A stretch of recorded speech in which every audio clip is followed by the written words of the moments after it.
We met a great-grandson. Tomorrow is our last day in Paris, said Mr. Bloom. Oh, no, I said. It's going too fast. I agree, said Mr. Bloom. That's why we have to do something extra special. Shall we go up the Eiffel Tower? Maybe, I said. Too bad we've already been to Geneva. Otherwise, we could do that tomorrow. You can do the same thing twice, said Mr. Bloom, if it's something extra special, that is. Mr. Bloom counted our money. Yes, there was enough for train tickets, a taxi, and the museum. So the next day we were back in Monet's gardens again. This time we could take it easy and concentrate on only a few things instead of running around trying to see everything. When we were finally standing by the pigeon house, a man in a checkered jacket came up to us. So you've come back again, he said. How did you know that? Asked Mr. Bloom. I recognized the girl in the straw hat, said the man. And guess who it was? Monet's step-great-grandson. His name was Jean-Marie Talgut, and he was a painter too, but he painted much stranger pictures than Monet. He said he lived in the village when he was little. He used to play here in the garden. Tell us about how it was then, said Mr. Bloom. Tell us about Monet and Alice and the 8 children, I begged. Both Monet and Alice died before I was born, said Jean-Marie. The one who ran everything here was Alice's daughter Blanche, my grandmother's sister. We called her Lan, and all of us children loved her because she was so nice. I remember how surprised she looked once when she saw a sail crossing the garden, but it was only I who had rigged up a bedsheet on the little boat in the lily pond. Jean-Marie had some old photographs of his relatives that he showed us, too. And guess what? It was his wife who wrote the book about Monet that Mr. Bloom has. Now, it's about time for me to explain a little bit about Monet's big family because they were not at all an ordinary family. Some of it is in Mr. Bloom's book, and some Jean-Marie told us there in the garden. Turn the page for the family story. Monet's story. Monet decided early in life that he wanted to be a painter, but his family thought he should work in their grocery shop instead. The only one who supported Monet was his aunt, Madame Lecterre. She had been a painter herself, and she gave him a little money so he could study art in Paris. In Paris, Monet made many artist friends, most of them just as poor as he was. He had a girlfriend named Camille, who had dark hair and dark, serious eyes. Monet painted her often, 4 or 5 women in the same picture, and all of them were Camille. Camille and Monet had a son whom they named Jean. After that, they got married, although Monet's father was against it. Monet had 2 friends who were not poor, Alice and Ernest Houchy. Ernest owned several exclusive department stores in Paris, and he bought paintings from Monet for his summer palace. Sorrows and worries. Suddenly, it came out that Ernest didn't have as much money as everybody thought. His department stores went bankrupt, and all the paintings had to be sold. Ernest was so humiliated that he left the country. Alice and their 5 children had to fend for themselves. There was even one more on the way. Alice sold all her jewelry and started sewing clothes for her rich friends to earn money. Her son, Jean-Pierre, was born on the train when Alice was on her way to visit her sister. That summer, Monet and Camille decided to rent a summer house, together with Alice and her children. When Camille and Monet's son Michael was born, there were 8 children in the house, but there was no money. Camille and Alice had only one nice dress, which they took turns wearing. Now comes the saddest part. Camille developed tuberculosis after Michael's birth. She got worse and died. Monet became so desperate he couldn't paint any longer. He couldn't do anything. He was so unhappy. Alice had to take care of him, the 2 babies, and the other 6 children. It was a good thing they had Alice. They ended up staying in the summer house for several years because they couldn't afford to live in Paris. Monet started painting again. One day, when he had succeeded in selling some of his paintings, he took the train to look for a better place to live. In those days, the train passed the village of Genevre, and there he saw his dream house, the pink one. And guess what?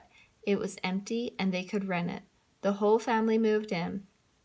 Monet started at once making changes in the garden. He thought it was much too boring. He got rid of all the well-trimmed hedges and planted flowers instead, plus a large vegetable garden to feed them all. The children thought the garden was a nuisance because it was their job to weed and water every evening. Germaine kept pigeons, and Suzanne was the one who took care of the turkeys. Blanche loved to paint. She followed Monet, helping him carry all the canvases. No matter what the weather or time of day, Blanche went along and helped him. In the river Epte, the children used to row and fish and swim. Jean and Jacques caught frogs. One day they caught 60 of them. In Paris, in France, people eat frog legs. Jean-Pierre and Michael collected wild plants and pressed them. They made their own book about plants, and it was published. Once they managed to cross an oriental poppy with a wild one. A whole new type of poppy was the result. Its Latin name is Papaver monnieri. In the village of Genevre, people thought Monet and his family were a strange bunch. Was painting pictures a real job? And what about the whole family going out with parasols and picnic baskets and carts to eat? Nobody ever done anything like that in their village before. The only one that seemed normal in the family was the lady of the house, but then she was living with Monet without being married to him. But Alice couldn't marry Monet because she was still married to Ernest, and at that time no one ever got divorced. After a few years, Ernest died. Alice and Monet arranged for him to be buried in Genevre. A year later, Alice and Monet could finally get married. In the meantime, Monet's paintings had started to become famous. Art dealers came to Genevre all the way from America.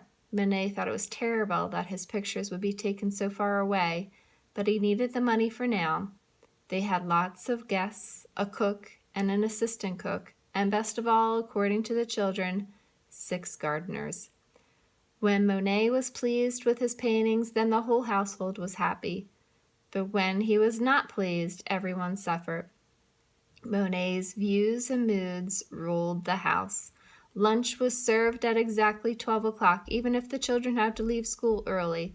The boys' professions and the girls' husbands had to be approved by Monet.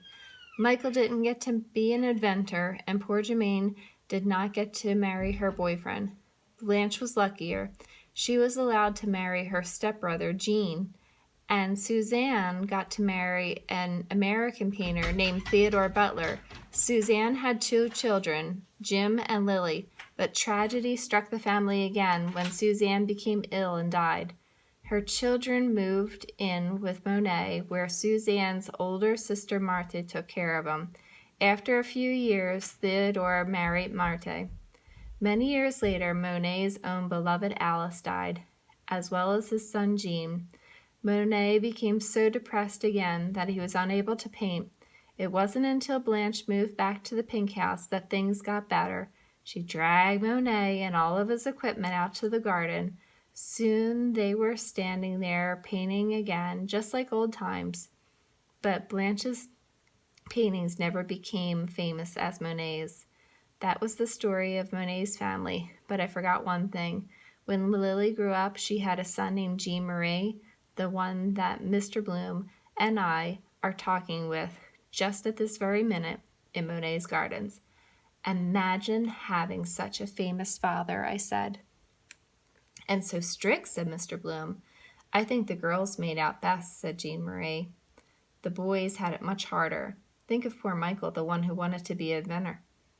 He was a good painter, too, but he never dared show his paintings to anyone as long as he lived. Jean Marie went along with us to the graveyard in the village. There we stood a long time, reading all the names on the gravestones: Claude, Alice, Ernest, Suzanne, Blanche, Marthe, Michael. Sunrise on Seine.